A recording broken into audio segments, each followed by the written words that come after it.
In today's video, I'm going to share the 5 biggest mistakes pizzeria owners or potential pizzeria owners could make when they are looking to open up their next location or maybe even their first location. That's what we're talking about on today's video. If you're new to the channel, don't forget to hit that subscribe button and like this video and leave me a comment about where you're looking to open up your next pizzeria location, because we do a lot of content on how to market, grow your business, and also the pros and cons of opening a pizzeria. So hit that subscribe button, hit the like button, and let's get into today's video. The biggest mistake I see people make is picking a bad location.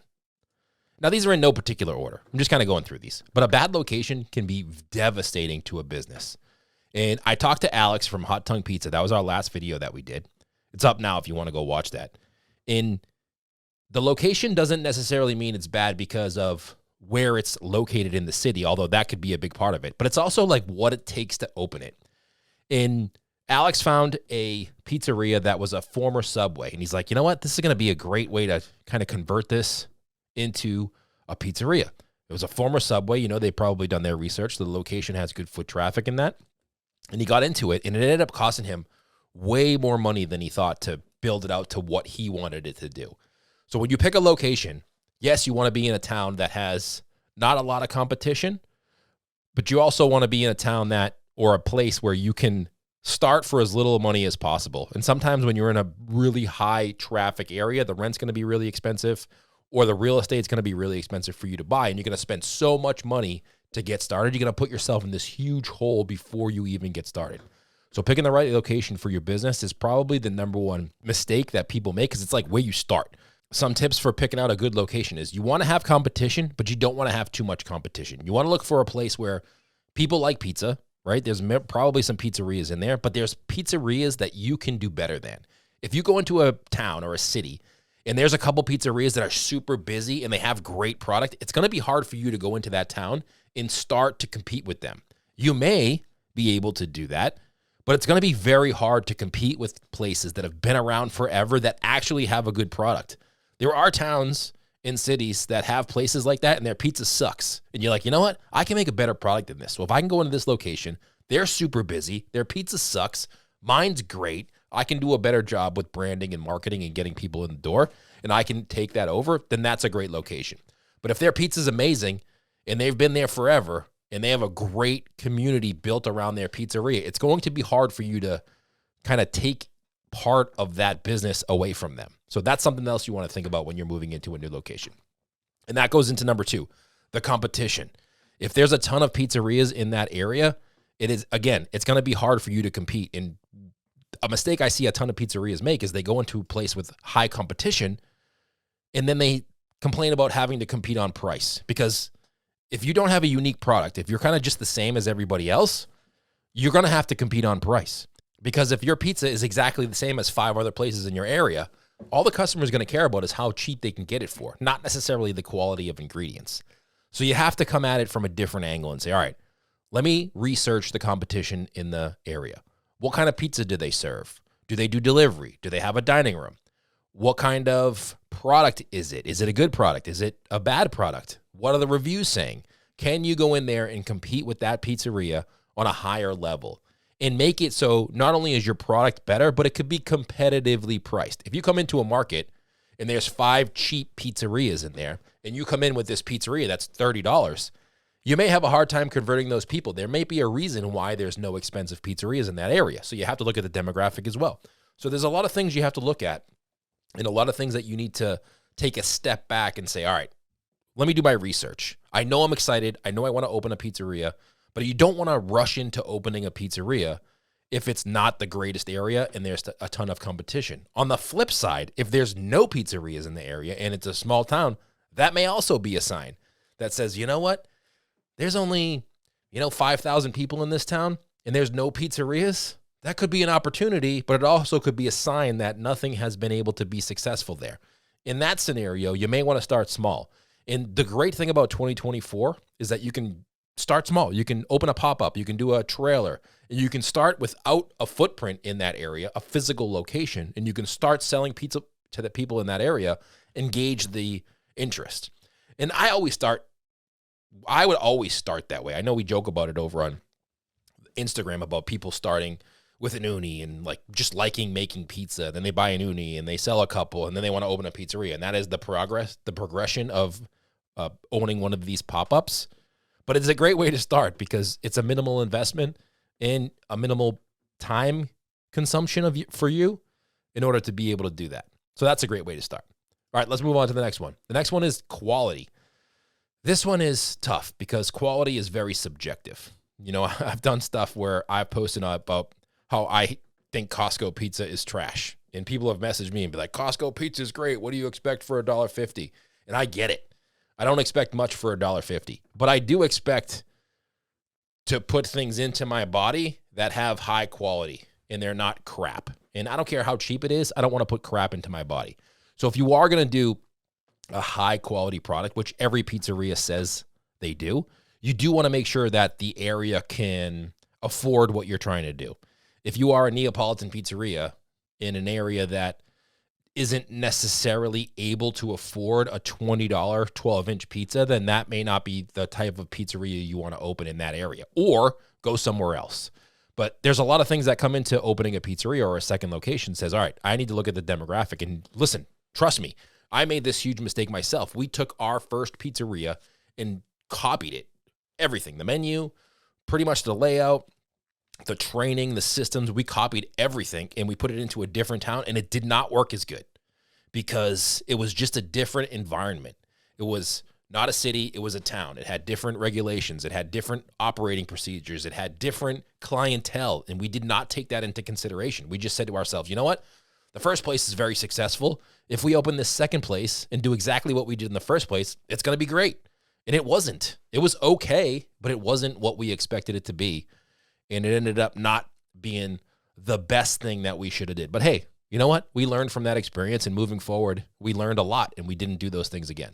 So making sure that the quality of your product is great, but also that the people in that area can afford the quality that you want. And maybe they don't even like that style of pizza. So you need to really do your research and go to places and test them out. Survey people if you can. You can go into businesses and say, hey, listen, you know what? I'm thinking about opening a pizzeria here. Can I ask some questions of your customers that are around here? And just go interview people. I know it's a little bit awkward, but with TikTok and Instagram Reels and YouTube, people are used to seeing people interview and talk to people and ask them questions in public. So don't be afraid to do that and ask people questions and say, hey, listen, you know what? I'm new to the area. What are some great pizza places that you love to go to? And ask them. And then go to those pizza places and see what makes them so great, or what makes people love them so much. That's a great way to do some research and see what the kind of quality of the pizza that is that they serve. Okay, the next one, marketing and branding. And this is a really big one nowadays because you can have the best pizza in the world, but if nobody knows you exist, it's going to be hard to get customers in the door. And I've had a lot of pizza shops who have been around for a long time message me lately and say, Bruce, I need help. I've been in business for 20 years or 25 years, and I never really had to do marketing. But all of a sudden, I'm losing sales. There's these people coming into my market. They're just better at social media than me.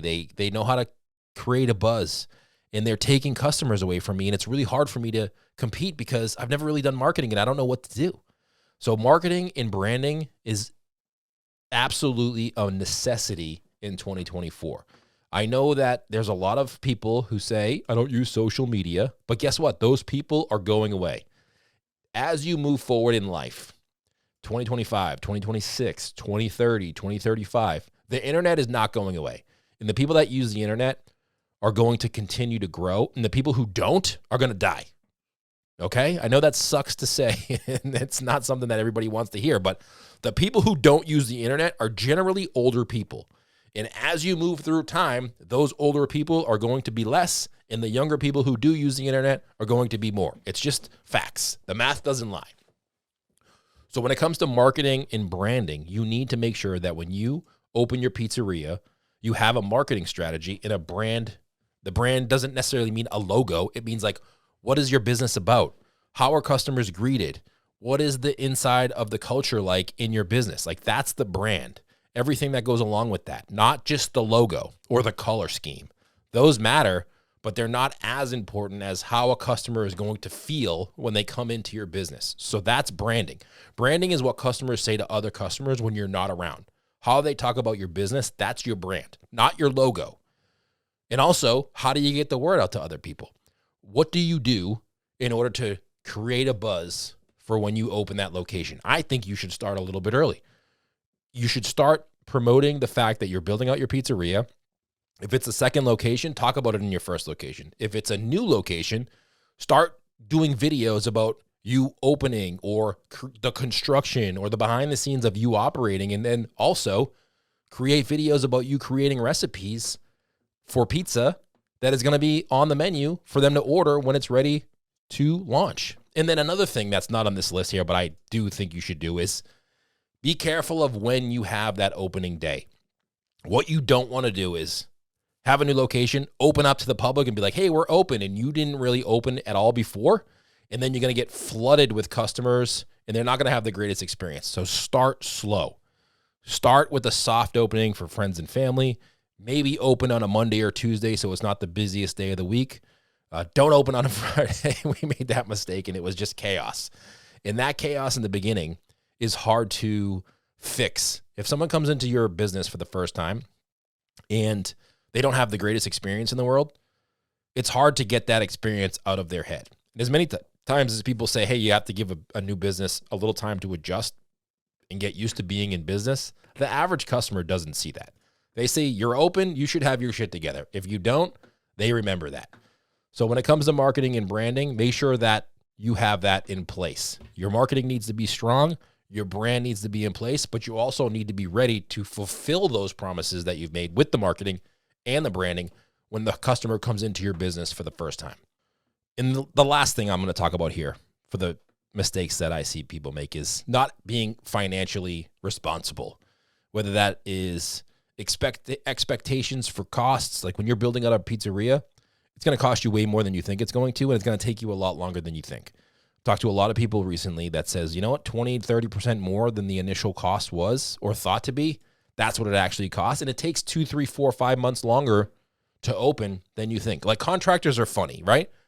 I wish as a pizza operator, we could go to a customer and be like, you know what, that pizza is going to be $25. And then you show up to the pizza place or the customer's house and you're like, you know what, we're really busy. It was way harder to make this pizza than we thought. It's going to be $45 now. That's what contractors do. They give you a price estimate, right? And then they start building and it takes longer and it costs more than they said it was in the beginning. But you know what? You just got to deal with it. So we can't do that as pizza operators, but that's what it's like. Contractor's going to come to you and be like, all right, here's the budget. Here's what the estimates. This is the time frame, but it's always going to be more. They're always going to find something else that they needed to do that they didn't say in the beginning. And it's always going to be a delay somewhere about construction costs or permits or whatever it is. So expect it to be more than they say and expect it to take longer than it does. But also have a good accountant. A good accountant is going to save you a lot of money. But a good accountant is hard to find because an accountant is basically just tells you what you did wrong. It doesn't, accountants don't help you save money. You need a good bookkeeper, you need a good financial manager that's going to help you be proactive. You want to look for somebody that's going to help you be proactive, not reactive. If your accountant doesn't call you until it's time to file your taxes or your quarterly taxes, that's probably a bad accountant. Accountant should be proactive in telling you, hey, let me see what you're doing so I can help you maximize your tax savings and file your taxes properly so you don't get in trouble with the IRS or the state tax government. But a lot of accountants don't do that. They just wait for you to submit their papers or your papers, and then they tell you how much you owe. And you're like, great, that sucks. Why didn't you tell me something about something I could do, months ago? So finding somebody that can help you with your taxes is huge because as business owners, especially if you're just starting out with a pop-up, you don't think about filing your quarterly taxes or your self-employment tax or your payroll tax or any of those things that come up. Like when you are a pop-up and you're just starting out, you're like, oh man, I made $1,000. This is great. But when you own a business, you need to pay taxes on that. And you need to make sure you pay that ahead of time because the government wants their money and they're not waiting for you to pay that money. And you're going to get in really big trouble if you don't. Listen, this is not financial advice. That's why I'm suggesting you find somebody in your area to help you with the financials. And the best way to do that is just ask friends and family. Ask friends and family or other business owners in your area, hey, who do you use for your accountant? Do you have a financial planner? Do you have somebody help you with your bookkeeping? Like, how do you process that? Because as a business owner, you get stuck in the day-to-day, and it's hard to keep up with the books. It's really hard to do that unless you have time. It's like a second job you have as a business owner is paying people, paying bills, filing taxes, and making sure everything is organized properly so you don't get in trouble. So having somebody in your team that can help you with that is huge in making sure that you're not overspending. You're not spending too much on payroll. You're not spending too much on inventory. You're not wasting money on fees and anything else that could be wasted that should be in your bank account, but because you're not aware of what to do, it's not in your bank account. So those are just a few things. So let's recap.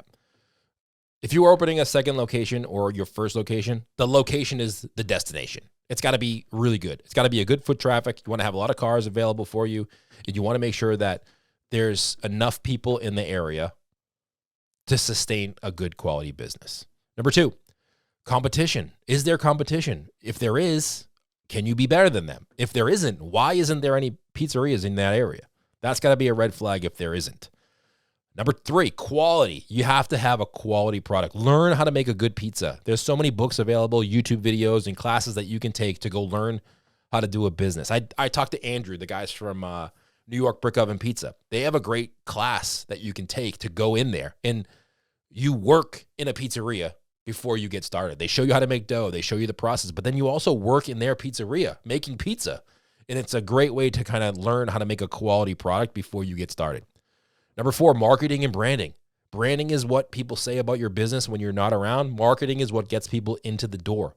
Your brand is what keeps them. And then number 5, this is probably the most important thing, is make sure you have proper financial management. It could be a good accountant. It could be a financial planner, a good bookkeeper. Make sure that you have your finances in order and you have a system moving forward of how to pay your taxes, how to pay your bills, how to do payroll, how to make sure everything is filed properly so you don't get in trouble. Because the government doesn't care that you're new. They just want their money, and if you don't pay them, they will get it somehow, some way. So make sure you have a good system in place, and the best thing to do is just ask your friends and family or other business owners who have been around for a while. You don't want to ask a business owner who's been around for a year.